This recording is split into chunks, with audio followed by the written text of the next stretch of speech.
The SpongeBob movie, Sponge on the Run, the junior novelization.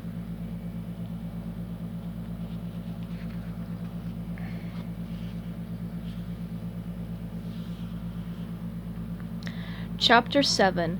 Old Gertrude had blown. A burst of flame shot across the kitchen. Squidward pulled his charred head back through the older window and fell over the counter. SpongeBob peeked through the window. "What did you say, Squidward? Squidward?" He looked around but couldn't see his co-worker. "Okay, Squidward, doesn't matter. I'll always be here anyway." Face down on the floor, Squidward muttered, "Unfortunately." Mr. Krabs came out of his office humming a Happy Sailor sea chanty to himself. He spotted Squidward lying on the floor. "Squidward, stop loafing! There's work to be done around here!" The boss strode briskly over to a ship bell attached to a wall and yanked its cord 3 times. Clang, clang, clang!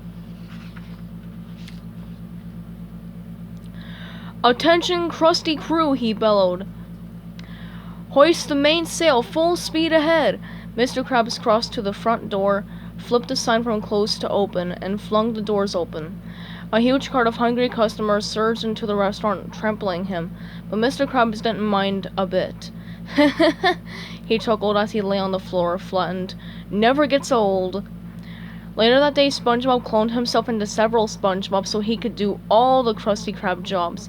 Once SpongeBob shouted, "Order up! Move it! Let's go!"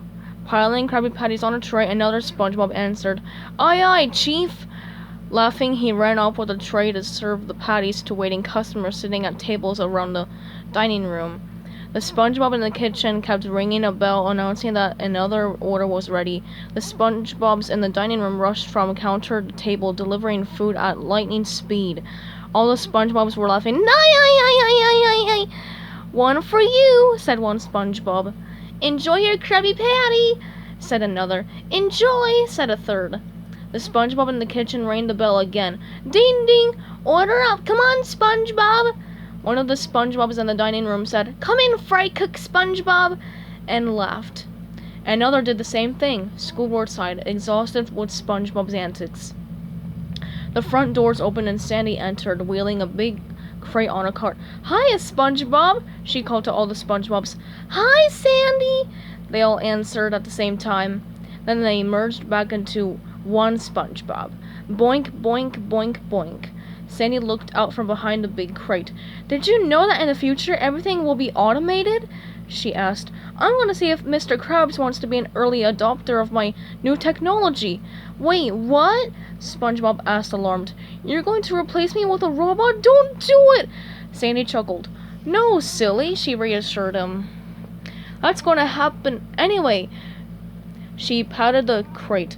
"This is something much more innovative and start-up-y." "Oh, phew," SpongeBob said, relieved. Sandy went into Mr. Krabs' office to make her presentation.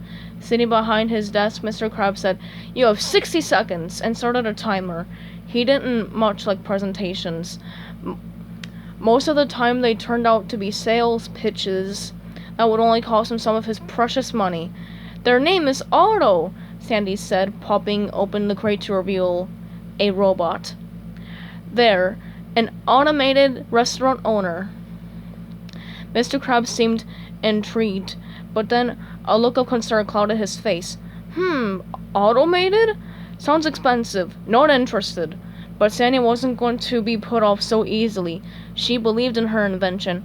"Otto doesn't require a salary," she explained, "and they can make cold, heartless decisions, like firing people because they don't have a heart." Mr. Krabs leaned forward, peering at the robot. "You don't say."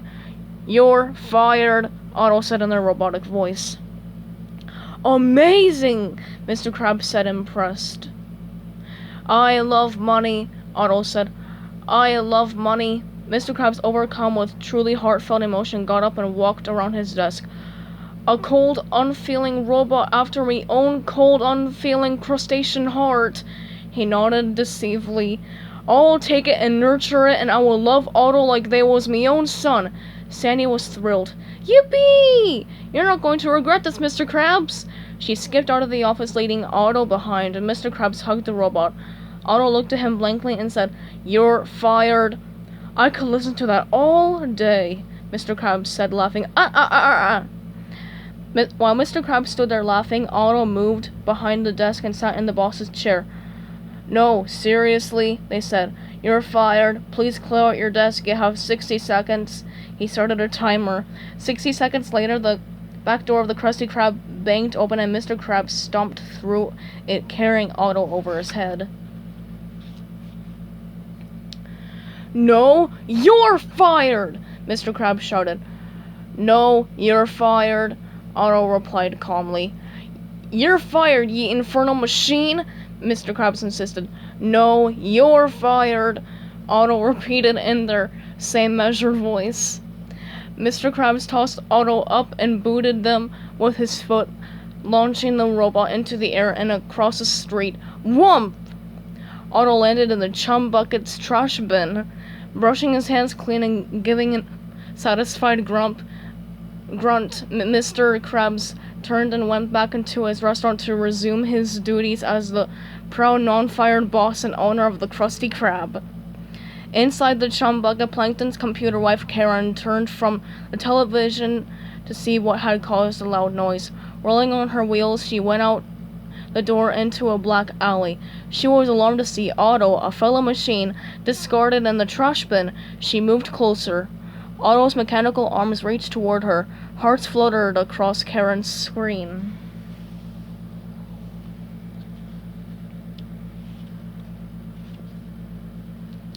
Stay tuned for Chapter 8, coming up soon.